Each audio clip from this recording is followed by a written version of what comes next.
नमस्कार, प्रभा साक्षी देख रहे हैं आप। आपके साथ मैं हूं अंकित सिंह। भारत के विधि आयोग ने बुधवार को समान नागरिक संहिता पर राय और टिप्पणियां मांगने के लिए एक सार्वजनिक नोटिस जारी किया है। यह 21वें विधि आयोग द्वारा अगस्त 2018 के इस मुद्दे पर एक परामर्श पत्र जारी करने के बाद से 5 साल के अंतराल के बाद आया है। नई अधिसूचना में कहा गया है कि इस विषय की प्रासंगिकता और महत्व के साथ साथ इससे संबंधित अदालती आदेशों को देखते हुए भारत के 22वें विधि आयोग ने इस विषय पर फिर से विचार करना आवश्यक समझा है। इसी से बड़ा सवाल उठने लगा है कि क्या केंद्र की ओर से समान नागरिक संहिता को लेकर अपनी सक्रियता बढ़ा दी गई है, क्योंकि 2024 में आम चुनाव होने हैं। इससे पहले यूसीसी का मुद्दा एक बार फिर से गर्म होता दिखाई दे रहा है। विधि आयोग ने बताया कि उसने राजनीतिक रूप से संवेदनशील मुद्दा समान नागरिक संहिता पर लोगों तथा मान्यता प्राप्त धार्मिक संगठनों के सदस्यों सहित विभिन्न हितधारकों के विचार आमंत्रित कर नए सिरे से परामर्श की प्रक्रिया शुरू कर दी है। इससे पहले 21वें विधि आयोग ने मुद्दे की पड़ताल की थी और समान नागरिक संहिता पर 2 मौके पर सभी हितधारकों के विचार मांगे थे। उसका कार्यकाल अगस्त 2018 में समाप्त हो गया था। 22वें विधि आयोग को हाल में 3 साल का कार्य विस्तार दिया गया है। इसने कानून एवं न्याय मंत्रालय द्वारा एक पत्र भेजे जाने के बाद समान नागरिक संहिता से जुड़े विषयों की पड़ताल शुरू कर दी है। नोटिस में कहा गया है, 22वें विधि आयोग ने एक बार फिर से समान नागरिक संहिता पर व्यापक स्तर पर लोगों और मान्यता प्राप्त धार्मिक संगठनों के विचार मांगने का फैसला किया है।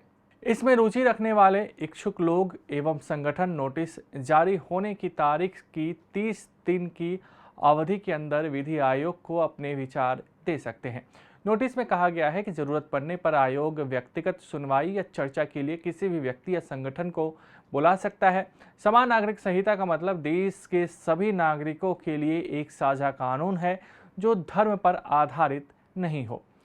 समान नागरिक संहिता लागू करना भारतीय जनता पार्टी के चुनावी घोषणा पत्रों में प्रमुखता से शामिल रहा है।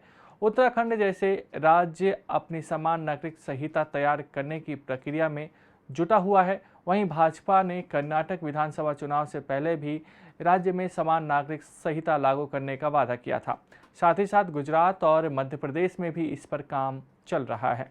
समान नागरिक संहिता चुनावों के लिए भाजपा के घोषणा पत्र में बड़ा हिस्सा रहा है। नवंबर 2019 में नारायण लाल पंचारिया ने इसे संसद में पेश किया था, लेकिन विपक्ष के विरोध के कारण इसे वापस ले लिया गया।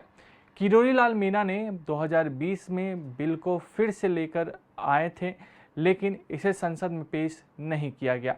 गौर करने वाली बात यह भी है कि राम मंदिर और अनुच्छेद 370 की राह में कई कानूनी अड़चनें थीं, लेकिन समान नागरिक संहिता में ऐसा बिल्कुल भी नहीं है। सुप्रीम कोर्ट के अलावा कई राज्यों के हाई कोर्ट ने भी इसकी ज़रूरत बताई है। उत्तराखंड में इस पर काम शुरू हो चुका है। सुप्रीम कोर्ट ने उत्तराखंड सरकार के खिलाफ दायर याचिका को भी खारिज कर दिया था। अगर आप भी लेना चाहते हैं देश दुनिया की तमाम जानकारी तो आज ही सब्सक्राइब करें हमारे चैनल को। साथ ही नीचे दिए बेल आइकन को जरूर दबाएं ताकि हर अपडेट आप तक पहुंच सके।